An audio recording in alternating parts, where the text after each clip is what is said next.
I went to 13 different lunchrooms, just praying for every single person, and over 300 people accepted Christ. People are getting healed in the lunchroom. They're preaching to other people, that this is what happened. God healed me, God touched me.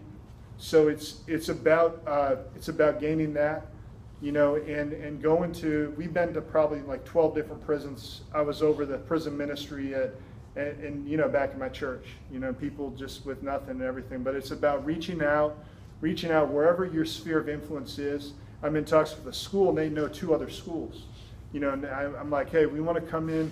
We've got to do something against violence, whatever it is. Okay, we got to share the gospel. There's a guy they've personally shared the gospel with 2.5 million people throughout the world just this last year. It's called Life something, and it's the uncle of Rachel Scott. So they go into schools and they say, this is Rachel Scott's story, and they give the good news of the gospel. Okay, so if we can give the good news of the gospel in an hour, or if we can give it in just 3 minutes, I might jump on 60 buses. One day I might jump on 60 buses. I jumped on the bus station. This person was like, I was there at that pulse thing that happened. You know what I mean? Person that was my leasing agent at where I lived in an apartment in Orlando, Florida. I stopped him one day, and I'm like, and he only gave me like 45 seconds. I just said, hey, do you know for sure that if you died today, that you would go to heaven? And it's like everything, he just stopped. He was really, really busy. He stopped. And he really listened. And I mean, I'm telling you, I did everything I could. You know what I mean? Because you have a conversation, you just work it in. And then you're just like, I'm listening to what this guy says. And he just kept going. He thought about it, but then he would not listen to the good news. And this person was one of the most famous victims in that the Pulse massacre. And his name is mentioned like second or third. His name is mentioned on CNN and everything like that. And so then I went to his funeral, and I don't go to funerals to protest funerals. I go there to share the love of God and the love of Jesus Christ with people. To all his friends, we do things by permission. Hey, I want to pray a prayer for the family. Well, the person doing the funeral is not going to give me an hour. But hey, Lord, I want to bless everybody.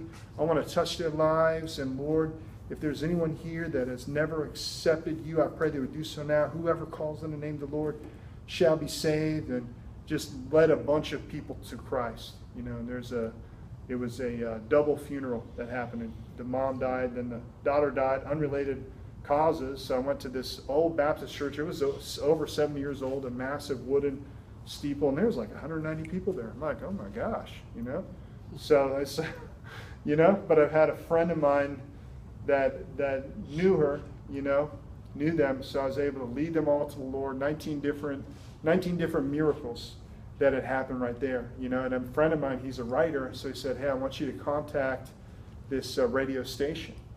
And so we contacted him because someone had contacted him to do an interview. But the thing is as people of God, if we have the opportunity, TV, radio, whatever it is, I'm going to be preaching the gospel. You know what I mean? I'm going to share that gospel. I told God, whatever influence, that you can give me, God, I'm going to use it.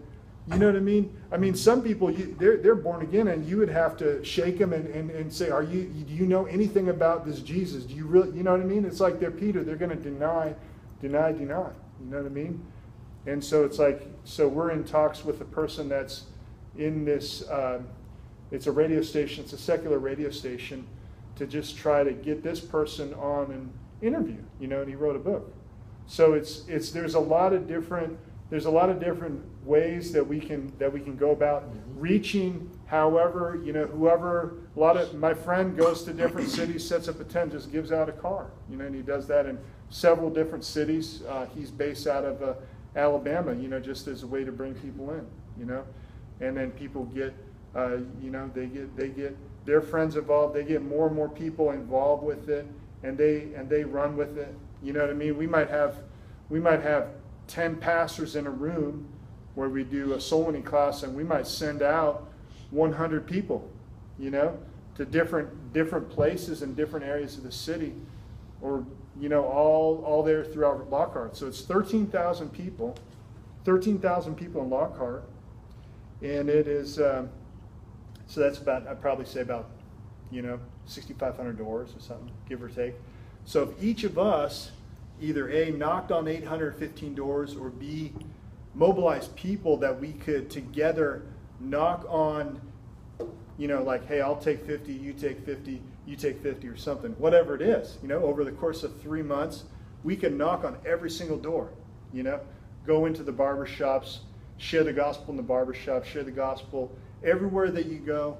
You know, if you go in the line at the grocery store, we need to be sharing the gospel with people there. You know, and this one person, he was so shaken a week out, different story, a week after Polson, he said, I was there, you know, and I survived. And he accepted Christ right there, you know. And my friend of mine, just in closing, he went to, I was in Fort Worth with Kenneth Copeland. We were training different pastors. You know, we won over 2,700 people to Christ, you know, in about 6 days. I said, I don't know why, but I just, you know, I drove 18 hours straight, you know, got up at 5 in the morning Saturday, got there at whenever. I know that run.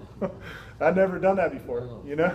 It's a long one. I said, man, I don't know. I mean, they would have 8,000 people in the service, but we would have, you know, maybe 50 go out, you know, but we went out to 12 different subsidiary cities and everything. I said, I don't know why, but you know, and I mean, I've been to probably 100 mission trips, you know.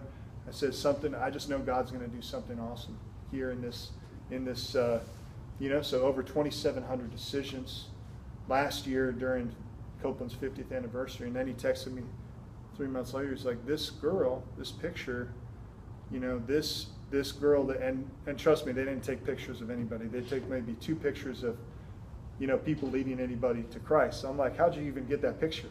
You know, but there's a guy from one of our teams, and he's with this girl, and there was, you know, it was a New Mexico shooting or something like that, and this girl lost her life, but they didn't know who the guy was, and the parents were like, we need to get a hold of this guy and thank him, because you can meet and I can tell you that I've met many people like this, many times, that person, within a month, within 2 weeks, within 3 days, they're in eternity.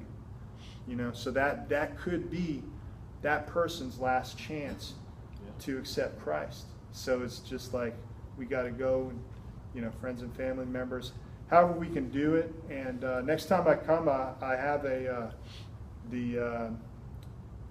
you know, just the tool that we use for the Kenneth Copeland tool that we use and everything. And then as we do the rallies, get them integrated with you know, what we're doing on a regular basis, and get them, you know, more involved, and however, you know what I mean, right. Disciple. My friend said that's actually what we do, is discipleship, you know, because we go into a church, we do a citywide crusade within a church, and she said what we're doing is discipleship, you know, because we're taking a person's a believer their whole life, and we're showing them, and we're giving them a passion to do something, you know what I mean. And so then it's kind of like, and we go into the prisons, and thank God that came up with Pastor James, because, you know, I'm like, man, I want to do stuff in the prisons with you, you know. And it's like, you go into the prisons, and then the people, I'll sit there and train people on the prisons and different things, and there's like, where's the follow-up? Well, there's no, we visit them, we can't visit them, we can't send them letters, we can't call them, you know. It's actually, it's prohibited. So that time we're with them, that the service is the follow-up, if that makes sense. You know, we'd be doing like 300 services a year in the prisons and jails. So, yeah. So, and we'll have some questions.